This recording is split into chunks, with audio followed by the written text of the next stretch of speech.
મારું નામ બારોટ કૃપલ ભરતભાઈ છે. હું સ્વામી વિવેકાનંદ સર્વોદય બેંક એજ્યુકેશન કોલેજ મહેસાણાની પ્રશિક્ષણાર્થી છું. હવે હું તમારો પરિચય મેળવીશ. તમારું નામ શું છે? તમારો શોખ શું છે?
તો વિદ્યાર્થી મિત્રો, ધોરણ 11ના વાણિજ્ય વ્યવસ્થા અને સંચાલનના વર્ગખંડમાં આપ સૌનું હાર્દિક સ્વાગત છે.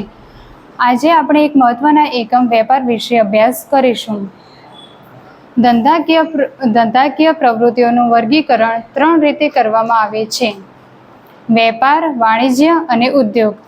નફાના હેતુથી કરવામાં આવતી કોઈ પણ કાયદેસરની પ્રવૃત્તિ એટલે વેપાર.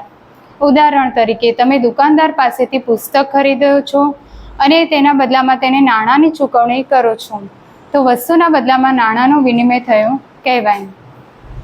વેપાર એ આર્થિક પ્રવૃત્તિ છે. વેપારમાં 2 પક્ષકારો હોય છે, એક ખરીદનાર અને બીજો વેચનાર. વેપારના મુખ્ય 2 પ્રકાર છે, એક આંતરિક વેપાર અને બીજો આંતરરાષ્ટ્રીય વેપાર.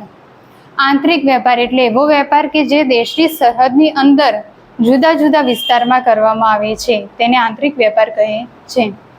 ઉદાહરણ તરીકે, અમદાવાદ અને રાજકોટ વચ્ચે જે માલ સામાનની હેરફેર થાય છે તેને આંતરિક વેપાર કહેવાય. જ્યારે બે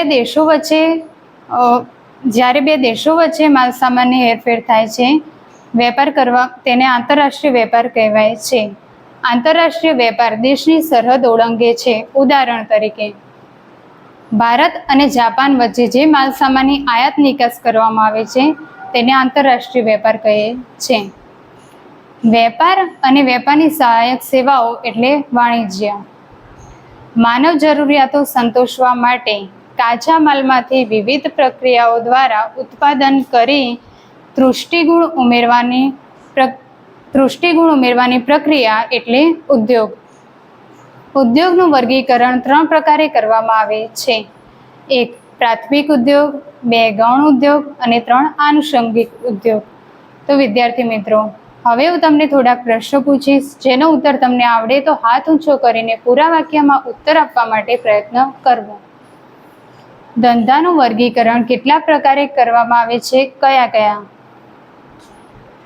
ધંધાનું વર્ગીકરણ 3 પ્રકારે કરવામાં આવે છે: વેપાર, વાણિજ્ય અને ઉદ્યોગ. સરસ.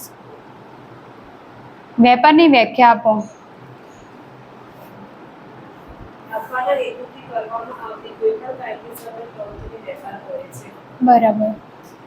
વેપારના કેટલા પ્રકાર છે? કયા કયા? વેપારના 2 પ્રકાર છે: આંતરિક વેપાર અને આંતરરાષ્ટ્રીય. આંતરિક વેપાર એટલે શું?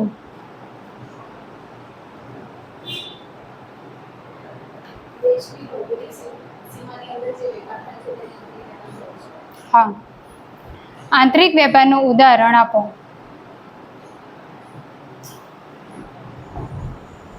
સુરત અને અમદાવાદ વચ્ચેના વેપારને આંતરિક વેપાર કહે છે. સરસ. આંતરરાષ્ટ્રીય વેપાર એટલે શું? અલગ અલગ દેશો વચ્ચે થતા વેપારને આંતરરાષ્ટ્રીય વેપાર કહે છે. ખૂબ સરસ. આંતરરાષ્ટ્રીય વેપારનું ઉદાહરણ આપો.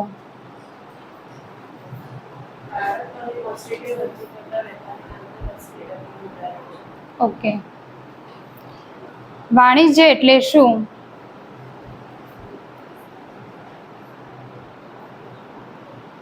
વેપાર અને વેપારની સહાયક સેવા આવેલી હોય છે.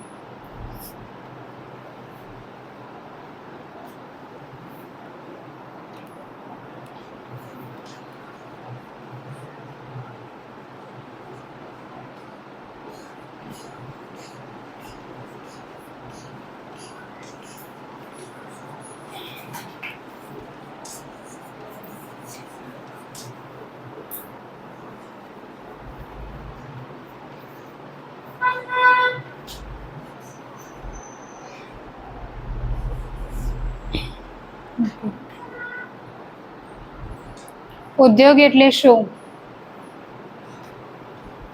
માનવ જરૂરિયાતો સંતોષવા માટે કાચા માલમાંથી વિવિધ પ્રક્રિયાઓ દ્વારા ઉત્પાદન કરી તેમાંથી પુષ્ટિગુણ મેળવવાની પ્રક્રિયાનો ઉપયોગ કરે છે. Very good. ઉદ્યોગનું વર્ગીકરણ કેટલા પ્રકારે કરવામાં આવે છે? કયા કયા? ઉદ્યોગનું વર્ગીકરણ 3 પ્રકારે કરવામાં આવે છે. પ્રાથમિક ઉદ્યોગ, ગૌણ ઉદ્યોગ અને આનુષંગિક ઉદ્યોગ. રાઈટ. Thank you.